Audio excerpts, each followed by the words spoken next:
ආයිබෝවන් සුබ දවසක්.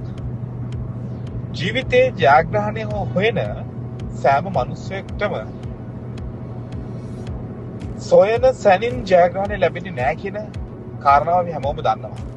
සමහර අයට ජයග්‍රහණය විජයග්‍රහණය කරන්න කෙටි කාලයක් යනවා වගේම සමහර කෙනෙක්ට ජයග්‍රහණය සොයන්න විජයග්‍රහණය කරා යන්න දමන්ත කාලයකට මුහුණ දෙන්න වෙනවා.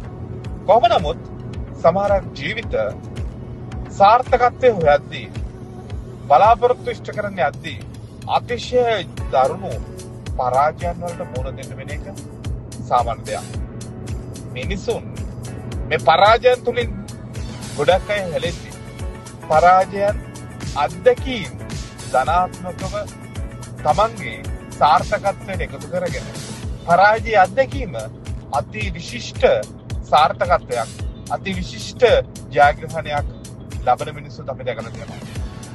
මතක තියාගන්න සාර්ථකත්වය හොයන ඔබ පරාජිතයෙක් විදියට හෝ පරාජයන් වලට ධනාත්මක අත්දැකීම් එකතු කරගත්තොත් සබවින්න ඔබ අතිශය අති සාර්ථක පුද්ගලයෙක් වනවා නොඅනුමානයි.